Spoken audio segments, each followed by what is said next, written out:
Welcome back, welcome back, welcome back. Here we are, the NFL A, Season 3, Episode 2. And let's just say week 1 did not disappoint. I think we had it all. Some awesome player debuts, some upsets happening, and some things that already make you want to pull out your hair as an NFL fan. But if you listen to the first episode, thank you so much. Welcome back to Episode 2. And if you're new here for the first time, I'm Calvo. Man across from me on the screen here is Brooksy. What's up? And we're here to bring you the next episode, which will recap week 1. We're going to dive into some segments. We like to do that a lot on this show. But some of the major segments coming this week, we got Fraud Watch, some bold predictions, a fan favorite, Would You Rather section Would you coming rather back. is fire. Hell yeah. Then we'll preview some hype matchups coming up for week 2. And then, of course, we can't forget to get into our locks and dogs of the week. Yeah, man, locks and dogs. So we had a thing the first 2 seasons where we'd pick locks of the week to win every week, but Cabo got on me because I would always pick the heavily favored locks. Maybe not always, but often. And so I've instituted a new thing this year where we're also going to pick an underdog of the week, kind of pick one of those teams that maybe aren't favored to win and go out on a limb and pick a little bit of a riskier team to beat the odds and win. So we're gonna do locks and dogs, and then maybe some bold takes going into week 3. And let's just be real, Or sorry, adding going in the into week 2. dogs. Sure. Yeah, and let's just be real. Adding in the dogs of the week just gives you one extra chance to call us a bunch of idiots and That's just right. have some fun in the comments section. So, speaking of comments, feel free to keep them coming. We love it. And if you didn't already on video 1, please drop a like and subscribe and let your friends know. We're trying to grow this channel out, as we said last week. This is our first year on YouTube, so we're trying to figure it out. Some things might be a little rocky until we fully get it going. We're not professionals in any manner of the No. sense. Even in our real jobs, I think there's a lot to be desired. But here we are. So why don't we just hop right into it? Let's kick things off, kind of with the scoreboard from week 1. The games, the upsets, and the injuries that we're watching that took place over the course of the week. So, buddy, why don't you tell the good Bravonians how week 1 shaked out? Yeah, what's up, Bravonians? So, I mean, like we've said all along, we're just a couple of Canadians that love our American football. So we might as well just dive right in here. It started. I mean, it started Thursday night. My Super Bowl champion Eagles back in action, the first team to kick off the season. They hosted the Dallas Cowboys, and dude, we started off with it was weird. Like, it started off weird. Our fullback Ben Van Sumeren gets injured and lost for the year on the first play of the game, on the opening kickoff, and he's done for the year. And then before the first actual offensive play happened for the Cowboys, Jalen Carter spits on Dak and gets ejected from the game. So this one started weird, bit of a wild kind of first half, and then there was like a lightning delay Yeah. for an hour, and when the two teams came back, nothing happened. They just like basically killed the clock for the rest Yeah. of the second half. It was just kind of a tale of two halves on either side of a weather delay. It was just kind of a weird game, but my There's Eagles start just 1-0, some man. bad juju around that It game. I was don't know, man. odd. Yeah. It was so weird. And yeah, I mean, I had the chirp text loaded and ready to go because it looked for a while there that the Cowboys are going to be the team that came out on top in that one. But Yeah. your boys found a way.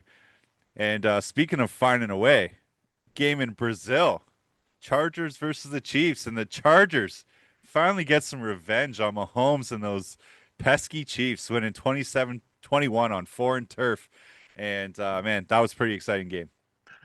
It was a good game, and it pretty much went exactly how I expected. I picked the Chargers to win, and sure enough, they won. So I hit my parlay there. I remember showing you that. Hit my You parlay did. on that night, so that was good. Yeah, kind of just one of those weird international ones again, where it was like you weren't really sure how it was going to play out, but Herbert got the job done, and I really like the look of these Chargers right now. Absolutely. Well, speaking of getting the job done, this man was chirped relentlessly for being on a shitty Giants team for all these years. Mind you, he did win a playoff game against the Minnesota Vikings, but Danny Dimes coming out hot, winning the starting job in training camp. And man, he put a stomp on that game. 33-8. The Colts beat the Dolphins. I mean, Is don't this one of sleep. the better debuts like we've seen in a long time for a player on a new team? It could be. I mean, don't sleep on the Colts, man. Like we've known for a bit that they've got a pretty decent defense. They could be a solid team, and if Danny Jones is just going to play like that every week, I mean, that AFC could be kind of flipped on its ear this year. Right? Yeah, and especially if these two teams can keep this going, but the Steelers beat the Jets 34 to 32. Yeah. Both Aaron Rodgers and Justin Fields making their debuts. And who would have thought that two offensively challenged teams could put up 66 points combined between the two of them? The thing about Justin Fields is like he was kind of unfairly replaced in Pittsburgh last year. He True. started the year 0 and 2, or, sorry, 0 and 2, 4 and 2. He started the year 4 and 2 with them. And then when Russ got healthy, all of a sudden it was like, all right, thanks, Justin, but we're going to hand it over to Russell Wilson here. It's like Justin Fields is 4 and 2. Like he's pretty good. I think that Jets team could be solid, but prime Aaron Rodgers, here we go. 4 tutties, no picks. I mean, just give him the MVP award now. Oh man. Well, hopefully we're not getting too carried away that way, but it was pretty crazy to It was a see great those game. two teams put up some points. And you know, the next game we're going to talk about a little bit is a battle of two teams that a lot of people are trying to figure out what they are going to be this year, right? And the Jaguars ended up coming out on top 26 to 10 versus the Panthers. And you know, for a guy that got so much hype in the offseason and Bryce Young, based on how he finished last year, he came out firing this year like he did kind of the previous year. And now people are wondering, okay, is Bryce Young actually still going to be this guy, or did we overhype him based on 3 or 4 pretty good games? Yeah, I mean that's the question, right? Who knows at this point? I mean, he finished the year so strong last year, and then to come out kind of with this effort, the first game of this year, I don't know, I don't know. But I do like this Jacksonville team. Like I said last episode, I really like this team. I think they're gonna be pretty decent. I think I like them to win the division. So T Law was good. Like he was solid. 19 completions. He threw a touchdown. Travis Etienne was the story though. 16 carries, 143 yards on the ground, Right. and the Jaguars have now traded Tank Bigsby away to my Eagles. So Yeah. Etienne's going to run away with that starting job there because I mean Bashul Tootin, their rookie there. I mean he's gonna get a few touches a game, but this is Travis Etienne's backfield now. Yeah, and you had to wonder, right? Like anytime a player's coming off kind of a major injury from the previous year, it seems like especially in the running back position, it always takes like almost a full year, even though they may have played that full year, Yeah. to really look like themselves again, right? So there's no doubt that ETN was considered one of the more premier backs in the league before last year. So chances are if he can rebound, yeah, the Jaguars are going to have a pretty good year, especially throwing Travis Hunter into the mix on the offense, who also had a pretty tidy game, and it looked like the split between him and Brian Thomas is actually a little bit more equal than a lot of people thought was going to be. The Jaguars are a solid team finally. So good for them. Absolutely. Yeah. Well, let's move on a little bit. Yeah. Kyler Murray and the Cards beat the Saints 20 to 13. Nothing really major to talk about in that game. Nope. Commanders again laid a slobber knocking on the Giants 21 to 6 in a divisional matchup to start. I had a little bit of high hopes for the Giants offense this year, and it didn't really show too much, at least in game one. So maybe they just need to wrinkle out a few of those details, but Well, they're also running into the team that made it to the NFC Championship last year, so it's a also tough way true. to start week one. Also true. But my boy Cam Scadaboo won angry runs for Good Morning Football. I don't know if anybody saw him truck in Oh that my first God. game, but Yeah. just I swear this guy's going to be a human highlight reel just running guys over this year. So keep your eyes peeled for Cam.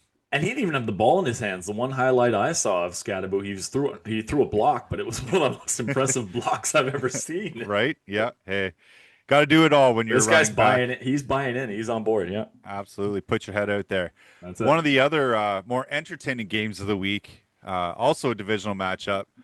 The Bucks beat the Falcons 23 to 20, and This was man, a this great game. game was just back and forth. Yeah. It looked like Penix is for real. He had some great late game heroics to put the Falcons up on top, and then of course Baker and the Bucks, thanks to a massive rookie debut from Amika Ibuka. Man, that kid looks impressive, and Two maybe we'll talk touchdowns in about his him. debut. Yeah. Yeah, we'll maybe talk about him a little later on here, but man, what a game that was. And dude, I know like you took them as your lock of the week, but man, the Bengals, are they gonna just be the same team as last year? Like you almost browned yourself against the Browns. Like this game was not impressive for the offense of the Bengals, which is supposed to be their strong suit. But man, I thought the Browns were going to pull it off.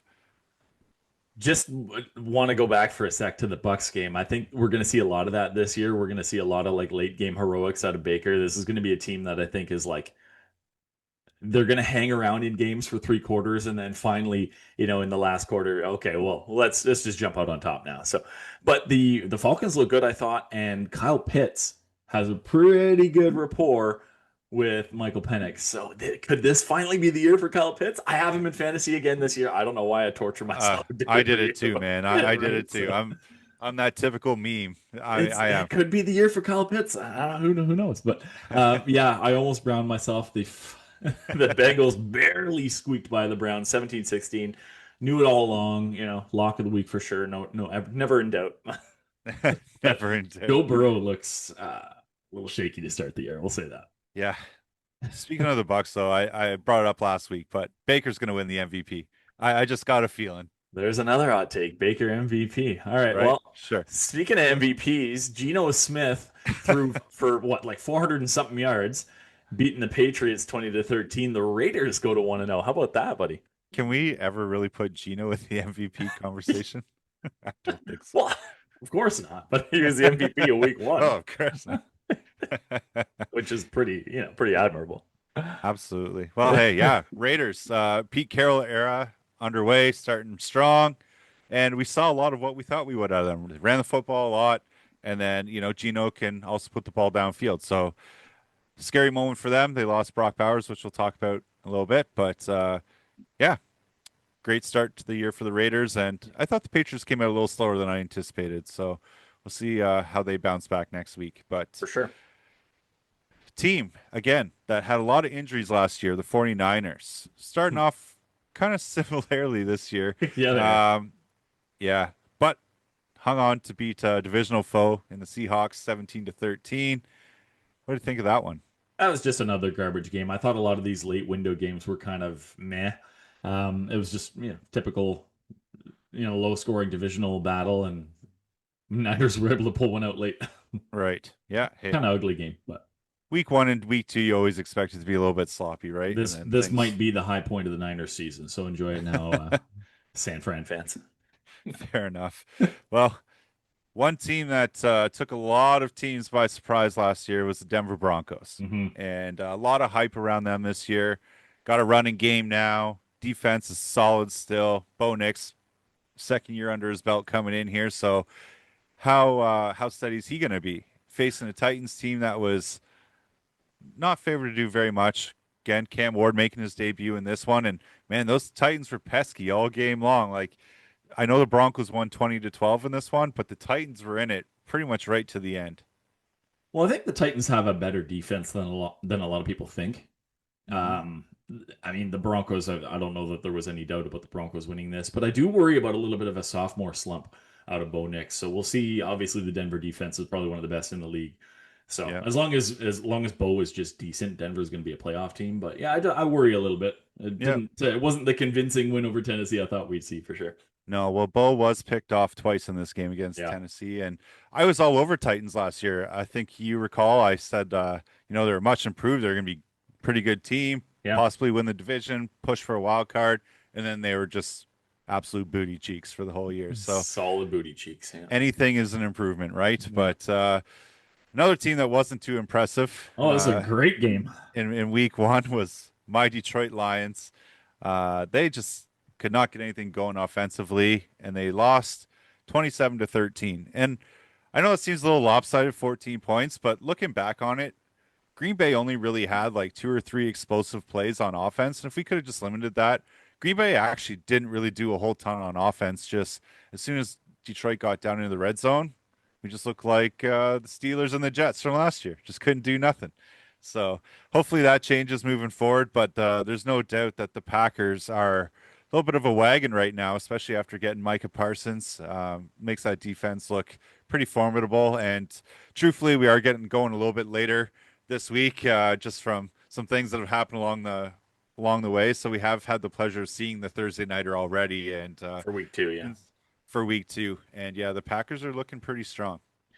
Packers legend Micah Parsons getting his first sack as a Packer out of the way. He sacked Jared Goff in the game, He and did, yeah. I mean this Green Bay offense, yeah, like they didn't have to do a ton. Jordan Love was okay, 16 for 22, 188 yards, couple touchdowns, a decent game, but nothing, nothing. Stats that aren't going to blow your doors off. Josh Jacobs only had 66 yards on the ground. He scored a touchdown, but like they didn't have to do a ton because their defense just kept Detroit basically in check all game long. Right, so Yeah. Yeah, it that was defense is frustrating to going to be watch all scary. these it's frustrating to watch all these check downs to Jameer Gibbs all game long. Like go Yeah, downfield. So well, Sam that's Laporte it. had a great game. Oh man, it was frustrating. Let's just put it that way. My TV got a good talking to last Sunday. Well, and like we said, we've had the benefit of seeing the Thursday nighter now. So we saw Green Bay go to 2-0. They pretty much did the same thing to Washington that they did to you guys. So Hmm. how scared are you now of this Green Bay team? Well, I did think that they would probably be one of the other teams in the playoffs in this division, right? And obviously Yeah. there's still a lot of football to be played, but if you're Detroit, you got another big matchup coming up in week 2 here against the Bears, which I Well, mean, we'll but talk about the if week we're 2 keeping coming if up. we're keeping receipts though, guy, I'm pretty sure last episode you said Detroit would be the only team from the North making the playoffs this year. It's true, but you know, I'm trying to speak some things into existence here. Okay. All right. Sure. So moving on, Well, that's good.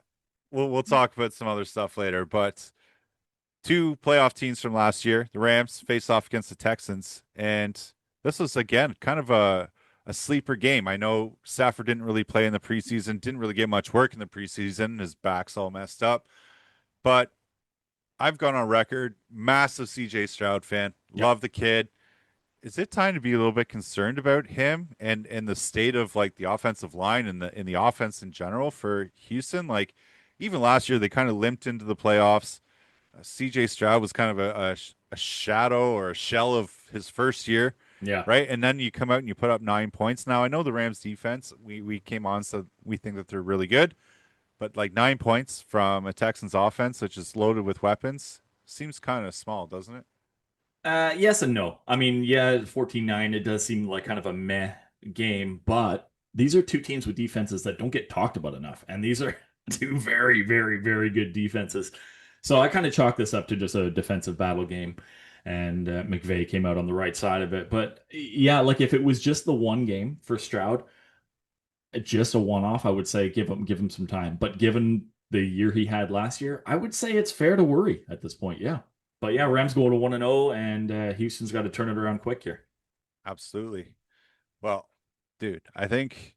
Game of the year Well, coming why up do we here. even watch anymore? All Like the right. game of the year already happened. Might as well have just been the Super Bowl. Yeah. But man, Bills versus Ravens This in is wild. Buffalo, Yeah. 41-40. The Bills come back at the last minute and beat the Ravens, shocked the Ravens, if you will. Ravens had a 14-point lead with 6 minutes left and lost this game. Man, to be up 40-25 with a couple minutes to go, you as a Ravens fan, I'm like, okay, this game's done. Like I'm turning off my TV. I'm starting to get ready for bed. How do you what? How do you give them the Bills this kind of opportunity to get back in the game like this? You can't put the ball on the ground and give Josh Allen time on the clock. You can't do it. This is a Absolutely. fantastic finish to this game. Like this was fun game to watch. You love seeing points. You love seeing offenses do what they did, and each team putting up a 40 burger. Lamar was good, obviously throwing a couple touchdowns. This is the Derrick Henry show, obviously, though Yeah. 169 yards on the ground with two touchdowns. Like Well, the they difference did in that. everything. When you score 40 points, you should win the game every time. Yeah. But And the difference in that game was the uncharacteristic fumble by Henry, right? yeah, After having such a monster performance. And yeah. kudos to him. He took the onus for that game and said, "Hey, put this one on me. I shouldn't have fumbled that ball." And yeah, here we are. Opened up the window for the Bills to come knocking, and sure enough, they pull it off at home. What a way to start if you're the Buffalo Bills. The the thing that I will say about Josh Allen, and I'm on board with Josh Allen being considered the best quarterback in the league at this point. I'm a huge fan of Joe Burrow. I love what he can do, but when you have a team that gives up 40 points, you need to be able to go and score 41. You don't really see that out of Joe Burrow, and No, he's got Jamar Chase. You see that out of Josh Allen, where he can come back and put up 41 to win the game, and he doesn't have a Jamar Chase. right? He's got Khalil Shakir, he's got Keon Coleman. Like he doesn't have that bona fide number one. And this guy, 394 yards passing, couple touchdown passes. James Cook didn't even do much. Like he had 44 Mhm. rushing yards. Yeah. Like, but how sustainable is that? You gotta wonder. I mean, it's been a couple of solid, successful years for Josh Allen at this point, but he just can't get over the hill in the playoffs, right? Yeah. So I yeah, do think they do need that bona fide number one, but maybe we'll talk about it later in our would you rather's, just a little hint to what's coming. But yeah. I think the difference between Allen and Burrow is that Allen can get it done with his legs. Burrow will run, but like it's a little different animal when you got Josh Allen saying, "No, I'm going to keep the rock and I'm running to the end zone whether you're in my way or not. I'm going to run you over." Well, and And Burrow's not a huge guy. He can't go through guys as much, but Josh Allen will go through you. oh He yeah, doesn't have to go around you or past you, right? Like he's a huge dude. absolutely. Yeah.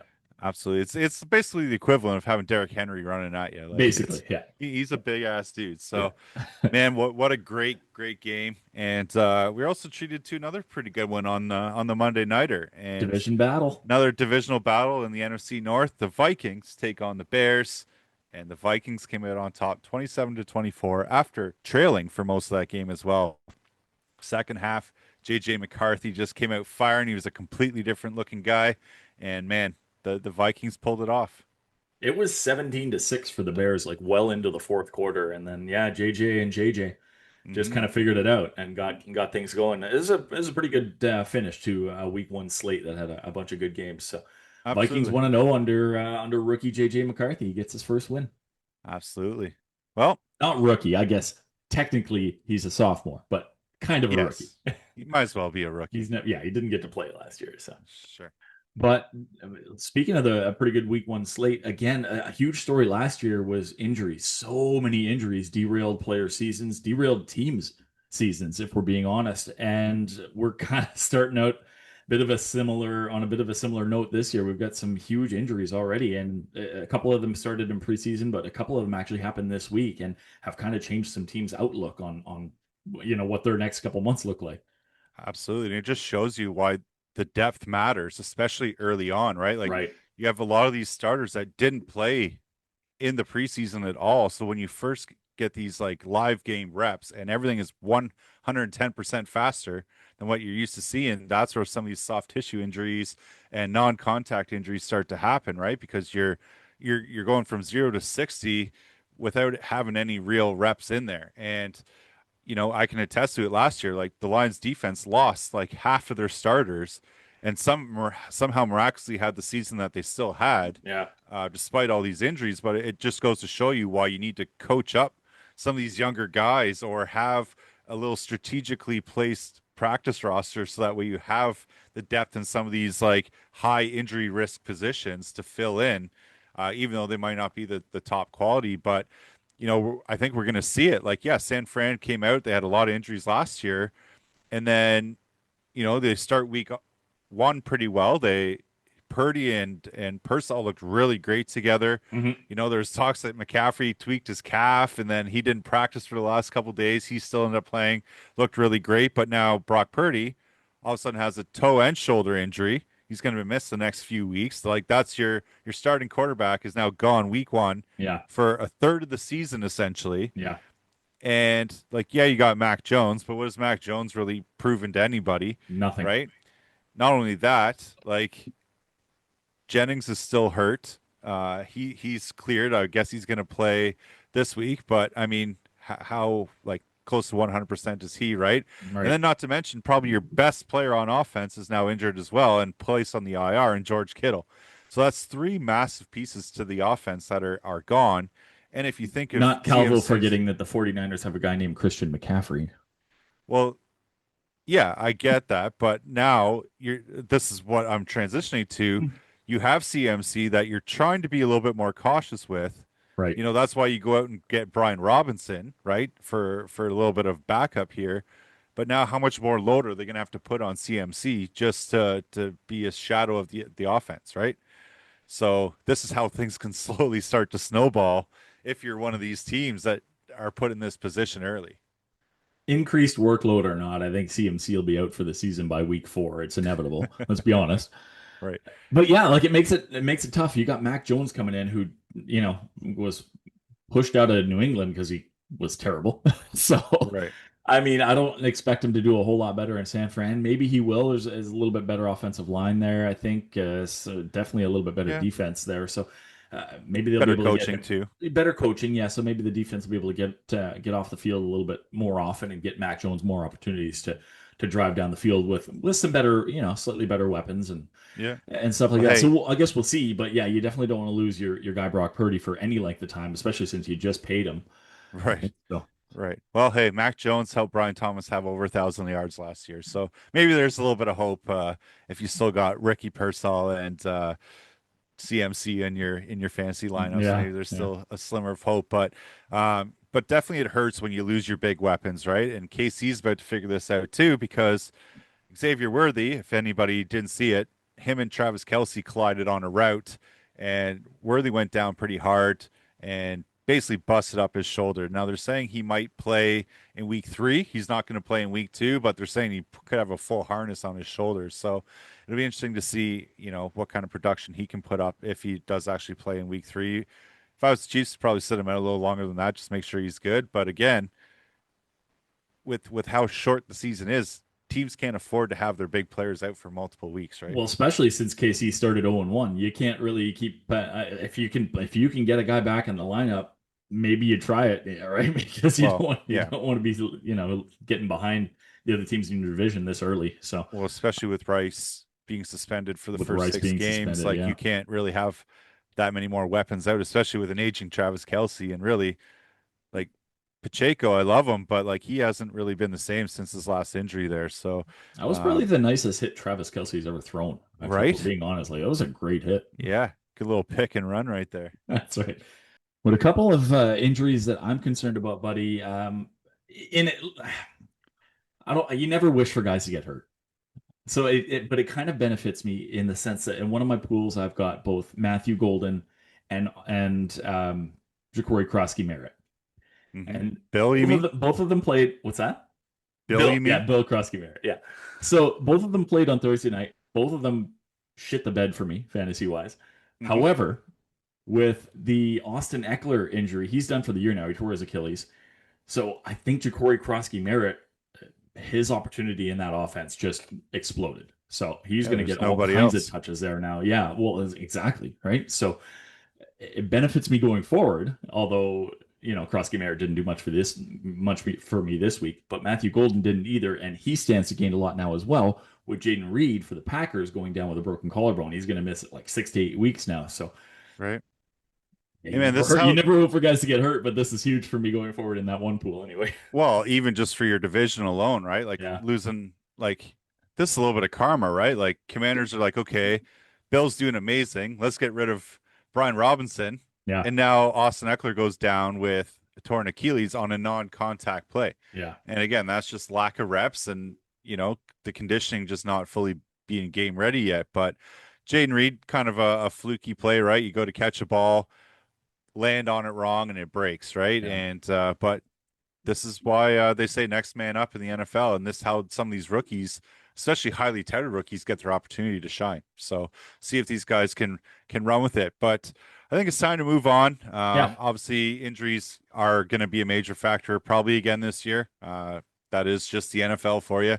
Hmm. But I think it's important to think about, and it's easy to get caught up in the hype train in week 1. But is there like a little bit of fraud watch going on? Like, are there some teams out here that are fooling us a little Oh bit? yeah, we're on fraud watch 100% with a couple of teams, buddy.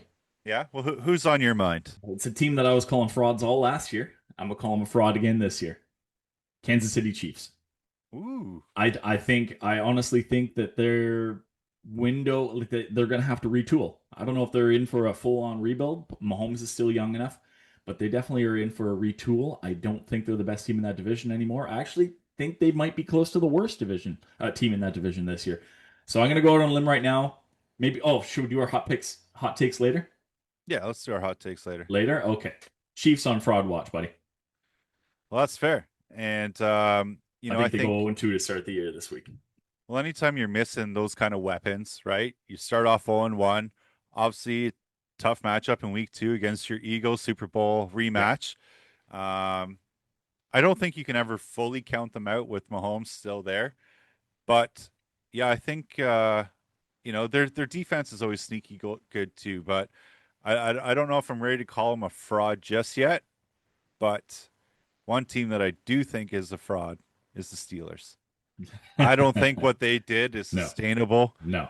Headed all year long, I think we're going to start seeing the same old, same old. They're going to struggle to move the ball. Yeah. Defense is going to try and keep them in the games, but man, their defense is aging too. So like it'll be interesting to see what happens. Like Cam Hayward was a little hurt in this game as well. He ended up coming back in, but like banged up for sure. TJ Watt's always usually a little banged up too, so Well, it's with as it'll hard be as he plays, is guaranteed to be. Yeah. right. But the Steelers, like they're kind of one of these teams too. They showed up their defense even more than they showed up the offense too. And you bring in like Jalen Ramsey and you got Darius Slay as well. So like cornerback room is like highly touted, but they're obviously aging too. It So was funny because the Steelers, their defense was their calling card all last year and has been for years. They've had a really good defense, one of the better defenses in the league. And then, yeah, in the offseason, they shored that up by adding to that. They did nothing to their offense aside from Aaron Rodgers, really. And I don't know that he's that guy anymore at 40. How old is he? 83?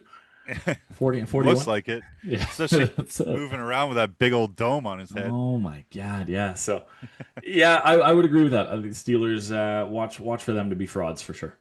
Is there Uh, anybody else that's on your radar? I'm gonna another throwback, a team that I was calling a fraud all last year, and I turned out to be right. The San Francisco 49ers. I think sure injuries can factor in, but even before the Purdy and Kittle injuries, I just don't see what everyone else sees with this team. Going into the year, they were projected to win 10 or 11 games again and win the division. I don't see it. I think they're not that great. So let's not call them frauds yet. Let's put them on fraud watch. I think the issue that I have with some of these teams that we're putting up there is that you can never discount great coaching, Hmm. right? And I think to me that's like the difference why some of these teams are so hyped in the beginning, especially Yeah. like the 49ers and the Chiefs and even the Steelers, right? Like, yeah, the running joke is the Steelers are going to go 9-8, but they're going to be in the playoffs. They just don't lose, right? Yeah, So exactly. it's kind of hard. Like I feel like every year they're a fraud, but it Yeah. is one of those things. But I guess one other team that we can kind of throw up there might be the Colts, right? Like, is Danny Dimes really going to be that guy all year? They used his legs quite efficiently, and what they should probably do with him, like that's what makes him a little bit dangerous, I guess, if you will. I mean, his arm isn't going to be enough to be scared of him, right? But if you can start throwing his legs in there, and then he can kind of beat you with his arm because you're not expecting it, then maybe that's the recipe for success. Well, we know the Colts are good. I just don't think that they're great. Like we know their defense is not bad. Danny, guys, who knows what we're going to get out of him yet? He looked good in week one, obviously, but at this point, it's like I don't know that they won so convincingly because they're so good. I think it was more the Miami Dolphins are that bad. I think the Dolphins Right. are in for a really rough year. And we talked last week about we're asking we were playing in or out, and we are asking whether or not there was going to be a major shakeup at one of the coaching positions this year. Mm. And I think Mike McDaniel could be that guy that might lose his job midseason. I think the Dolphins maybe should just go commit to the rebuild, move You know Tyreek. what? You know, I think if they start 0-3, 0-4, he's gone for yeah, sure. yeah. For sure. It won't even go to midseason. Eh? Sure. Well, let's switch gears a little bit then Yeah. here. Is there any like teams that you're kind of thinking are sleeper at the moment? Yeah, I've been kind of high on the Arizona Cardinals, and I think I did say it last week. Well, actually, I know I did because I talked about their coach possibly being in the running for Coach of the Year, Jonathan Gannon. I really think the Cardinals have something brewing there, and I don't know with the kind of the uncertainty in that division. I think they got a good chance at winning the West this year. Absolutely. Well, Yeah, another team that I think could win the West is the Broncos, and yeah, I called them my division winner for this year. And I mean, their defense looked decent in week 1. Obviously, the offense might need a little bit to get going here and get on the same page. A lot of new faces, especially in the running back room. But I mean, J.K. Dobbins looked pretty good. R.J. Harvey looked pretty good. And yeah, if they can just keep finding ways to win those close games, I don't see why they can't win the division or at least the top wild card. So Even old man Cortland Sutton looked pretty good. A couple nice catches there in that game. So yeah, I mean Broncos could they could be pretty great. I don't know that I'd call them a sleeper. I feel like a lot of experts are pretty high on the Broncos, and obviously we're by no means experts, but I feel like yeah, maybe they're just maybe I think you can probably slide them into the sleeper conversation only because of the division that they're in, which has Yeah. been dominated for the last decade by Kansas City, right? So Well, I just think too, like partly why I would consider him a sleeper because everybody's going to talk about the Buffaloes, the Baltimores, right. That AFC is kind of K stacked that way, right? KC, Houston, right? Like all those teams get talked about relentlessly, Yeah. and yet somehow like the Denver Broncos, the Chargers, they're going to slip through the cracks, and then they're probably going to be two of the most quietly productive teams all year and be in the mix for everything. So Yeah. excellent. Well, tell us who you think some of your sleepers or frauds, any of these things are going to be coming up. I know week one's early, and it's probably way too early to make these predictions, but Hit us with it anyway. absolutely, Yeah. be bold. And Yeah. and speaking of being Speaking of bold, do bold, you want to make a few bold predictions? I think we probably should get them out of the way now. That way, people can have the receipts nice and early for when we're way wrong later. Sure. Well, I mean, maybe this isn't so bold of me, and maybe just a little bit cocky, but Yeah, despite being 0-1, the Lions are still going to finish top three in the NFC. that's a bit of a bold take. Do you think they're going to take a big step? I worry about the Lions this year, my dude. I worry if we go 0-2, if we don't beat the Bears, then Yeah, we got Baltimore next week. yeah. Baltimore is That's notorious for kicking the shit out of us. that's So a potential 0-3 start if if we yeah. start 0-3 with the gauntlet that we have this year, that might be a bold take for sure. I mean, Dan Campbell did guarantee a win this week against the Bears, so I don't know that I ever want to go, against what that guy says or promises. So Absolutely. you should be fine. But yeah, I do worry a little bit about the Lions this year, just with some of the things that are going on there, some injuries and some guys aging, and a tough schedule. Like you said, it's a very tough schedule for Detroit this year. Sure. But yeah, top three in the NFC, that would be a bold take. I'll give you one. The Eagles win the NFC East by over 3 games, at least 3 games. I think a lot of things would have to go right for that to happen, especially we've witnessed Washington losing in week 2 here. But man, the Cowboys gave you guys a run for your money. Now I know it was week 1, 3 games with the Commanders and the Cowboys in there. That's bold.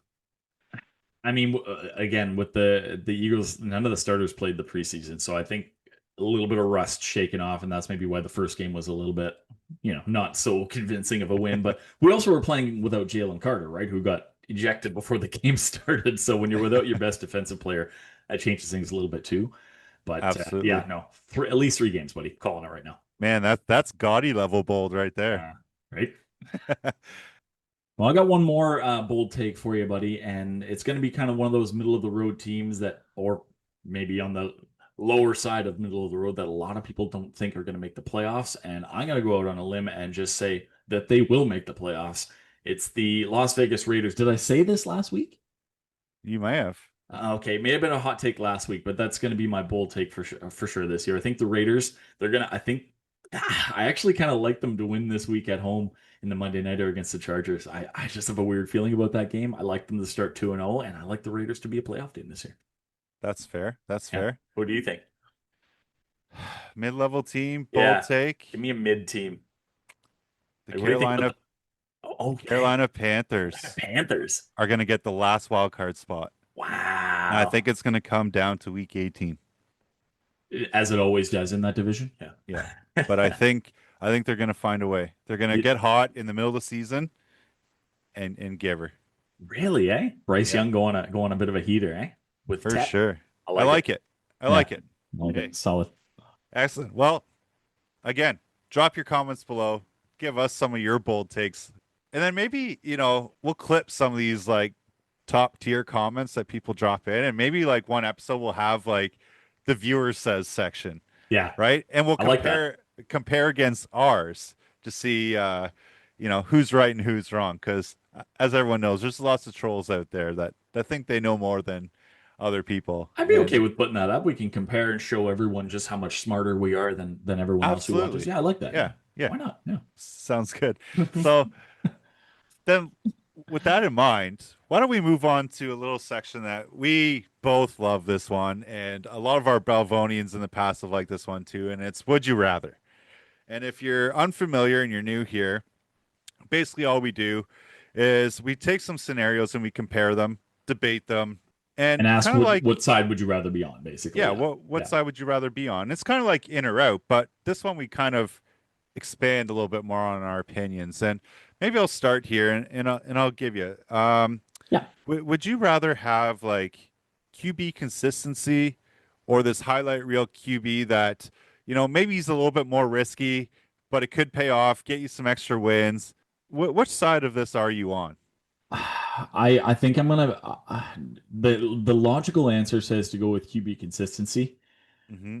especially with my quarterback being Jalen Hurts, who completed 83% of his passes in week one. And everyone talks shit about Jalen Hurts and can't throw the ball, but he's just all the guy does is win and he's consistent.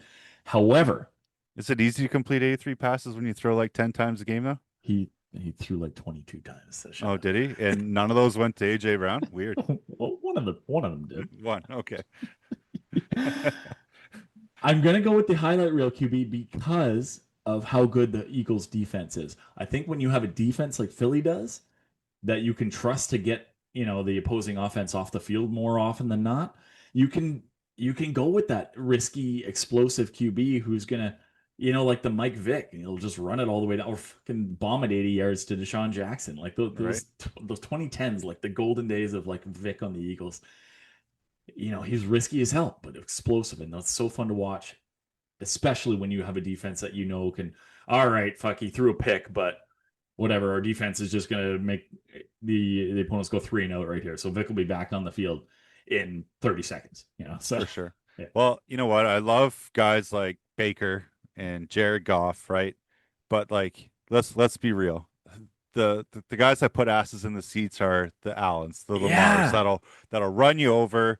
They can throw for 3,000 yards in a season, but they can also rush for over 1,000. Hmm. Like, and I mean, let's be real. These guys are unicorns. They still lead their teams to victories and make the playoffs pretty much every year, right? Yeah. But like, I think there's something to be said about having a QB that can be a little bit non-traditional, if you will. And yeah, I like the consistency, but maybe that only makes you a wild card team every year, or you're losing round one every year, where Right. that highlight reel guy might actually steal you 3 or 4 games, especially in the playoffs, Yeah, you need that explosive play once in a while, and you're just not getting it, right? Yeah. for sure. Yeah. So you mentioned having your elite defense and how that allows you to have maybe a different style quarterback. So let me ask you, would you rather have an elite defense with an average offense or an elite offense with a weak defense? So I've been watching Eagles football for a long time, and I've been on both sides of that, Hmm. where they've had years where the defense is absolutely elite and the offense can't do shit. And those are very, very frustrating games to watch. Hmm. Like if I know I got a team that's kind of middle of the road and they're going to win just as often as they lose because, only one side of the ball is elite, give me the elite offense because that's more fun to watch. I would rather watch my team lose 38-32, I think, than, 12-9. That's fair. I think I'm on the opposite side of the coin this time. Yeah? Yeah, I think I'd rather have the elite defense because I mean they can steal you a game if they can get a pick six and that's the difference in the game, and so be it. An Yes. average offense, like if you're middle of the pack in the offense, you're still putting up some pretty decent stats, right? But like think about the Bengals, right? Elite Yeah. offense, Yeah. elite, Yeah. top tier, Yeah. probably top three in the league, right? Yeah. But their defense is horrendous. It was And so like bad. they're putting up 40 points and still losing. Yeah. Like that is awful. And Yeah. to me, like, yeah, maybe it was exciting But it's watching the fun. It's offense. fucking fun to Is it watch. though? I think I would smash my TV every single Well, week. maybe. And I'm not a violent person, but But nothing is more sometimes the urge frustrating. overcomes. Yeah. But dude, I've been there too. Like I think about those offenses that the Lions had some of those years with Megatron involved, right? And Yeah. Stafford and just lighting up teams. But then we're giving up 10 more points than we can actually score, even Yeah. though we're like up there. So for me, I'll take the opposite side of the coin on this one. And I guess if we're sticking on this whole QB theme, would you rather win a Super Bowl now with a star quarterback, he's aging, or would you rather build for the future with a younger quarterback? Uh, again, as a guy who has the benefit of being a fan of the Super Bowl champion team right now, the You defending shut your champs, mouth. I think I'm gonna go with the young QB and build for the future. Hmm, I don't interesting. need a Super Bowl win right now. I've gotten two in the last 8 years. So Well, I mean, you can always have more, but I yeah, mean, not two in the you, last 7 years, not I you. guess rather. But In general, you can have always more, but not you. You're not the allowed to have any. colloquial you, the general you, the Yes, royal yes, you. the Yeah. general you. Um, I think again, maybe it does depend on your team status. Like, Yeah, yeah. honestly, I would rather win now. Like, if we had Matt Stafford back and Oh, still buddy. built this team around, Yeah, you know what I mean? Like, I would yeah, one just because I think he deserves to have one in Detroit, but two, like, I think you're in the business of winning, yeah. so I think you need to win now. And then there's nothing that's saying that you can't flip that aging quarterback in the offseason or draft that young, exciting quarterback in the first round if you can, right? Yeah. But yeah, The thing I is, though, if you're winning a Super Bowl, you're picking last in the draft. So are you getting that, that franchise QB in the draft that year? Probably not.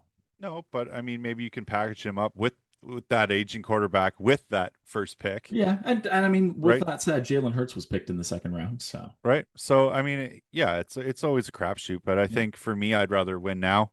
If your window's open and then you're just trading that guy away just to get a younger quarterback, it's like, yeah, okay, well, you're not really in the business of winning. You just, you're trying to stay competitive enough to make your money and then yeah, move on. That's just my opinion. And for sure. um, Okay, well, I got one for you then, buddy. It's sure. kind of like a logistical question about your offense. So if you had the choice of having multiple good wide receivers, like three or four solid wide receivers, but no one like no standout, Okay. or a single solid superstar wide receiver like a Jay Jettas, like a Jamar Chase, with the rest of the room just kind of being meh, mediocre. What do you prefer? Would you rather? I think this one's such a tough call, right? Because obviously there's something to be said about depth, right? If I think about the Lions offense right now, Yeah, they've got weapons everywhere, right? Like their first two receivers are pretty good. You can even include Laporta as a receiver there as well, right?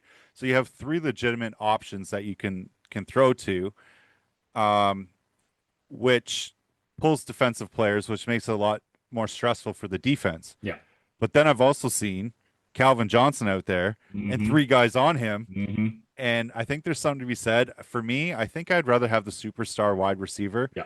because that one guy alone can be enough to blow it open and still really cause fits for the defense to open up opportunities for other people. But um, so I'm going to lean on that side. But I think there's something to be said about having the depth with multiple. No, I agree with you for a change.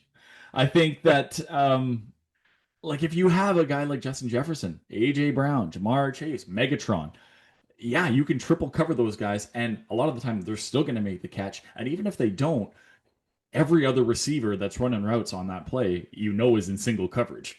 Yep, If they're playing absolutely. man, it's a single coverage because everyone Yep. else is devoted to that superstar receiver. So I think it opens up a lot. And even if you have a mediocre receiver, if he's only being covered by one guy, a lot of the time he's still going to be able to make that catch. So you're still going to be able to move the chains.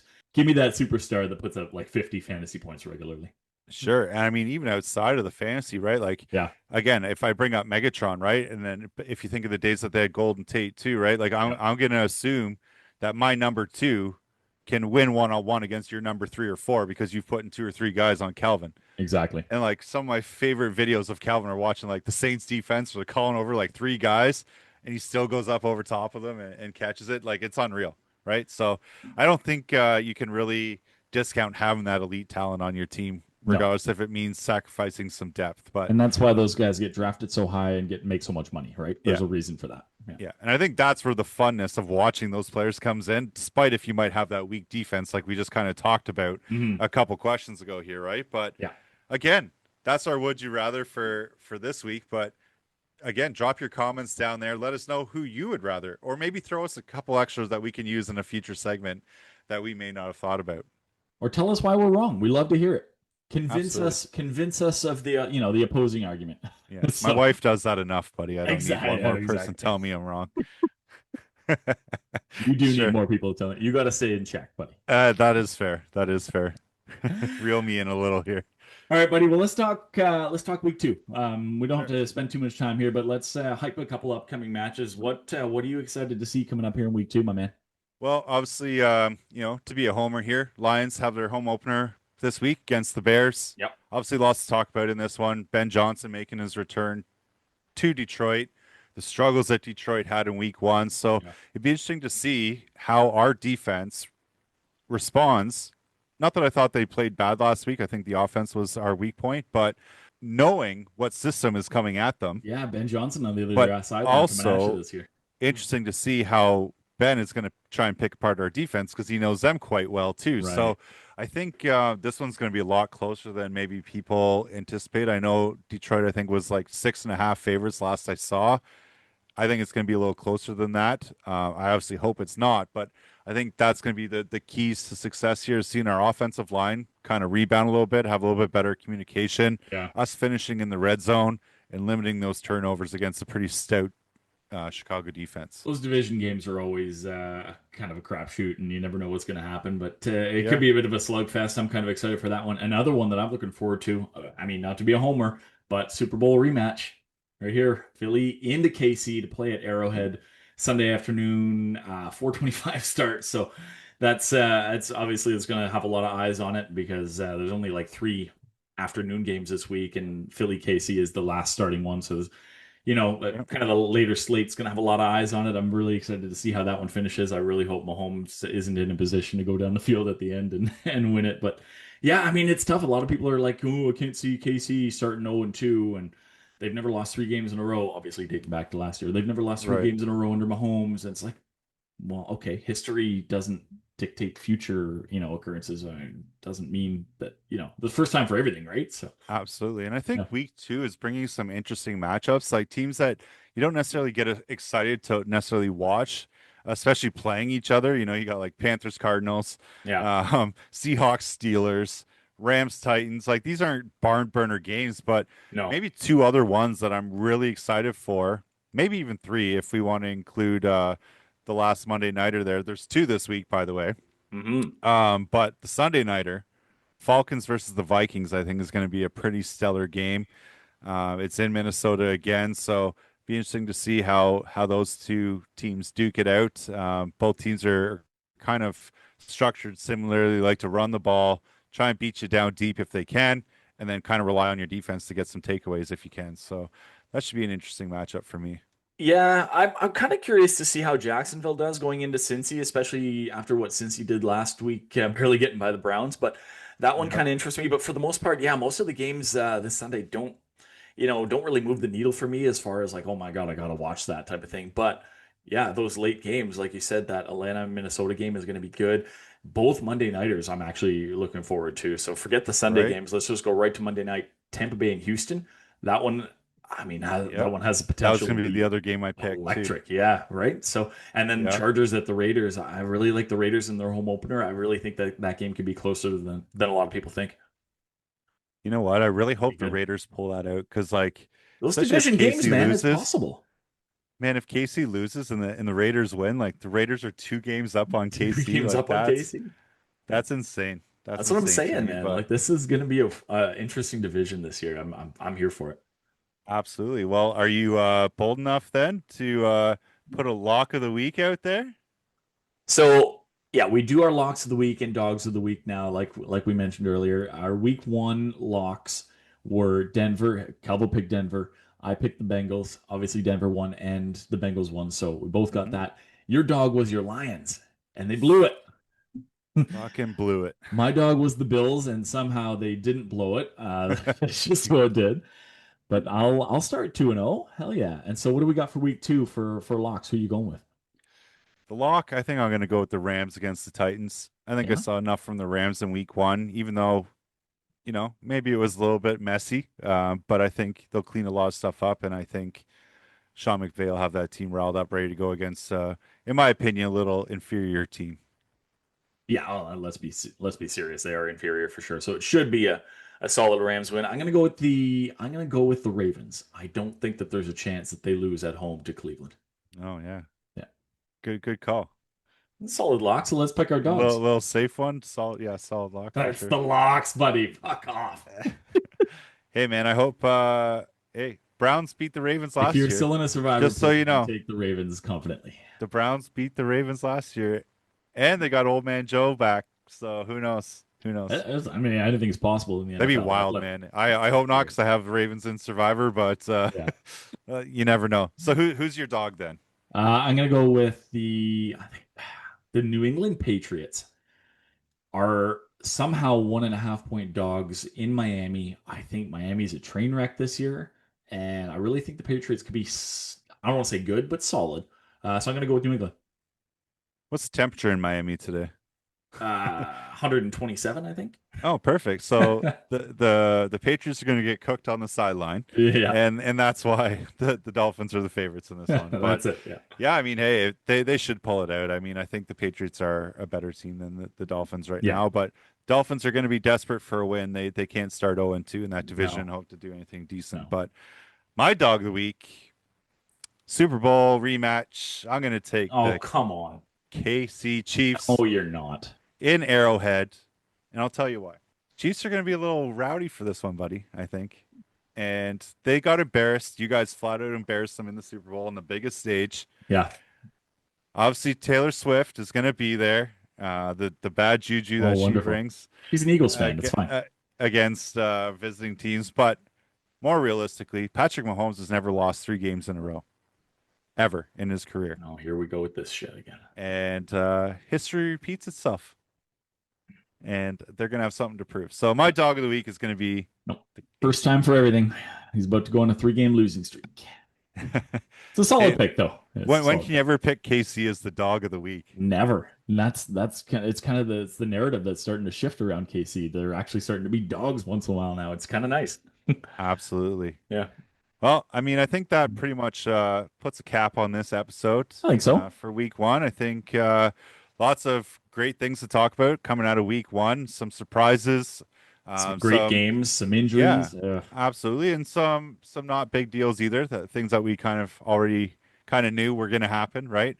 And no doubt, week 2 is going to bring some exciting things to talk about next week. So yeah, I want you guys to get at us too. What do you guys think about the upcoming matches? Who are you looking at in week 2 to be exciting and put on a good show? We talked about a lot of those early games on Sunday not being super interesting to us, but maybe they are to you. Tell us why, and tell us what's something that maybe we overlooked, right? So absolutely, yeah. And who's on your fraud watch? Yeah, absolutely. And obviously, if you enjoy what you're hearing, please like and subscribe, and even share this. Help push it out.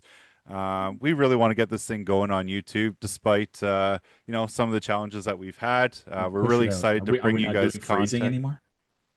Are we not doing free?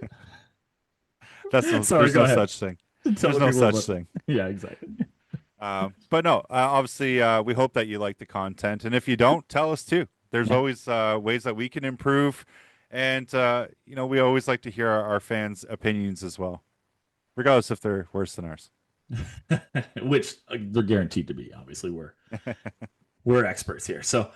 Right. So that'll wrap it up for episode 2, season 3 of the NFLA. Thank you again so much for tuning in. If you're new to the pod, again, welcome. If you've been here since way back when we were just audio, again, you know what you're getting out of us at this point. So here's our ugly mugs in addition. And we're sorry for that. So we'll see you again next week. We'll chat week 2. We'll obviously cover a couple of the highlighted games that we talked about. The Lions game. I'm excited for the Super Bowl rematch, so we'll talk about that. We'll get into, I'm sure we'll have a couple more fun segments, and then we'll talk what's coming up in week 3, right? Absolutely. Look forward to it. Go Lions. And go Birds. So for Calvo, I'm Brooksy, and thanks so much for tuning into the NFLA. Peace.